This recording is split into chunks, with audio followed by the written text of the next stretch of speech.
At the time of this recording, at least 217 people have been killed by Israeli bombs in Gaza.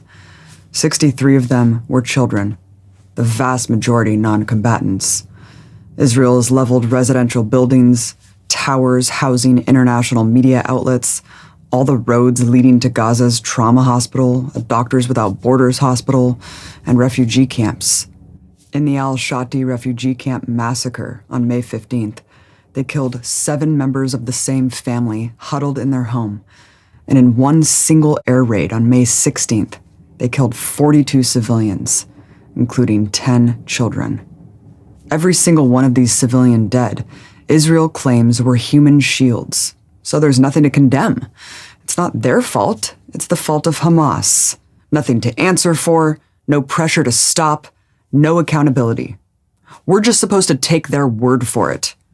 This is repeated without question by corporate media. For example, when Israel leveled the building housing Associated Press offices, claiming it was a secret base for Hamas, they provided no evidence whatsoever, even in secret, to the U.S. State Department. But CNN, instead of grilling Israel about the claim, instead grilled the Associated Press about turning a blind eye to Hamas. The human shield narrative is really the only defense Israel and the U.S. have for excusing these brutal crimes against humanity. Here's the thing. Claiming civilians you kill are human shields is not some sort of get-out-of-jail-free card. Why is it up to Israel to determine if their actions are war crimes or not?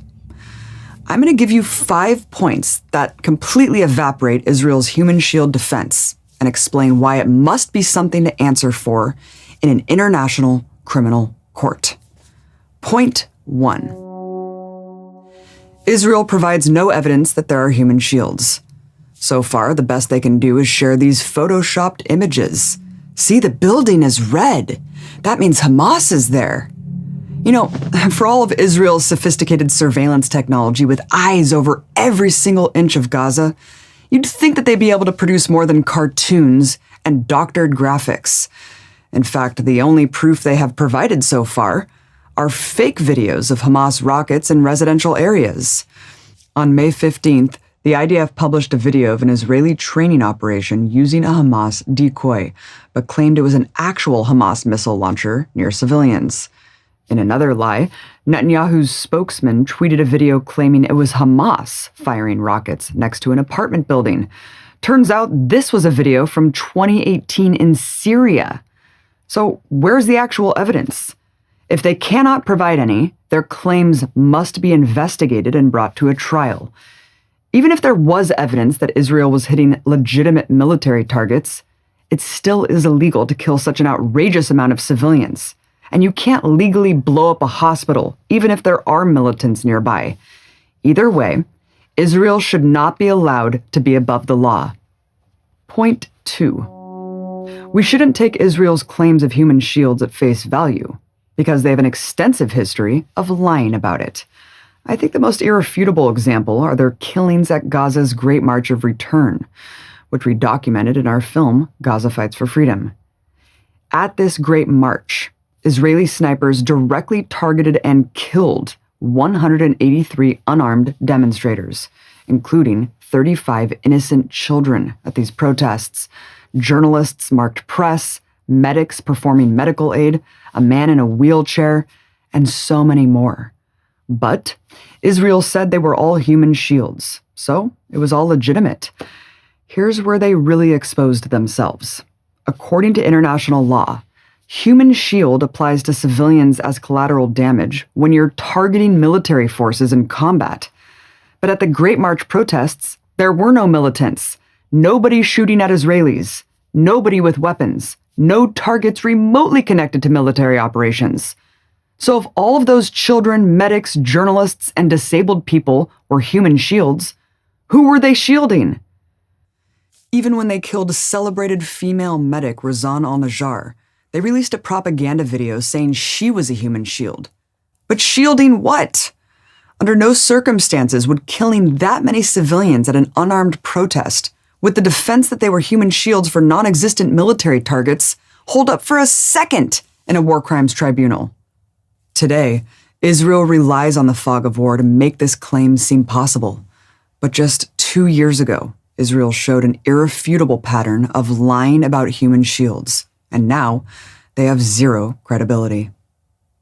Point 3. According to Israel's own definition of human shield, every man, woman, and child in Gaza is a human shield. They claim that anyone in the vicinity of not only Hamas missile sites, but Hamas offices, Hamas individuals, is a human shield. This includes Hamas members who are sleeping at home with their families and the surrounding houses. This includes anyone within a mile of any Hamas institution, which is literally all of the 2 million people who live there. Look, Hamas is the government of Gaza. Therefore, any civilian infrastructure is considered Hamas infrastructure, everything from transportation to healthcare. So anyone in the vicinity of those things or people can be killed with impunity. Even Israel's Minister of Defense confirmed that this is indeed their view, stating on May 18th that, quote, no person, area, or neighborhood in Gaza is immune from airstrikes. How is it in any way acceptable that Israel can categorize every human being in Gaza a legitimate target? And if you take Israel's logic far enough, they could kill everyone in Gaza, and it would be justified. Point 4. If you accept Israel's definition of human shield, then you have to accept that Israel is using human shields as well. Armed Israeli soldiers are everywhere among civilian areas. Not only that, but their military bases are nestled in densely populated residential areas. For example, the Israeli Defense Forces' main headquarters is smack dab in the middle of a residential sector of Tel Aviv and a major shopping center. Does anyone accuse Israel of using human shields?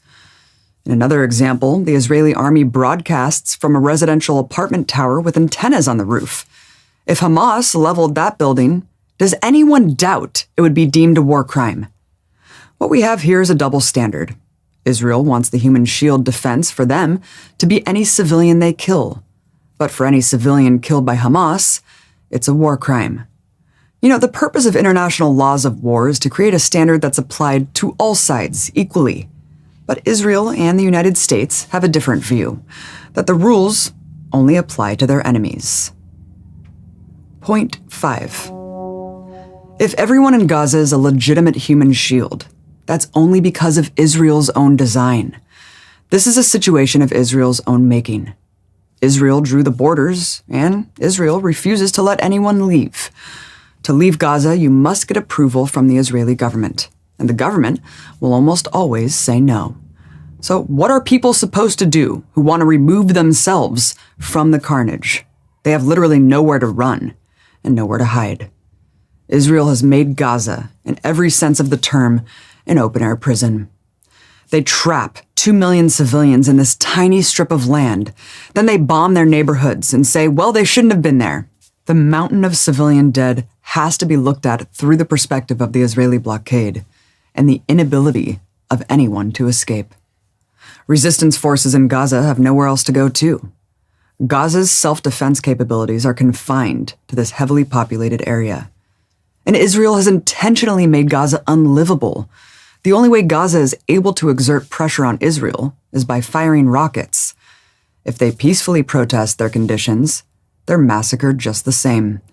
If they do nothing, Israel continues to blockade them, erode their living conditions, while ethnically cleansing the rest of their land. Israel has made it so the only leverage Gaza has to get any change is using the one weapon it has. Besides, Gaza has the right to self-defense under international law, and contrary to what Israel claims, the current round of fighting was started by Israel, not Hamas, when they deployed criminal violence against Al-Aqsa and Sheikh Jarrah. And right at the outset, on May 12th, Hamas offered a ceasefire to Israel. Israel rejected it because they wanted to keep going, despite their rhetoric of only wanting the rockets to stop. So if Israel's going to keep bombing, Gaza has no choice but to fight back, and that in turn becomes the excuse for Israel massacring so-called human shields. It's far from the first time this term has been used to state-sponsored mass slaughter. Human shield propaganda has been long applied by the empire to dehumanize the enemy in nearly every major world conflict or war, from its atrocities in Korea to Iraq.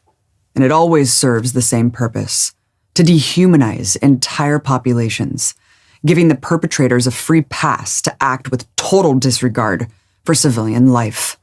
What the Israeli government is trying to do is cover up what their military is actually doing, which is indiscriminate bombing. That seems glaringly apparent, and international law is very clear about indiscriminate attacks being a war crime, strictly prohibited in any situation. To sum it all up, it is completely outrageous to let Israel make this blanket claim to absolve itself of any wrongdoing. All of those lives taken had value. They all had families. They all had futures they were robbed of. It's not fair, and it's not right to be able to wash away their deaths with such an audacious lie. This is an unconscionable situation.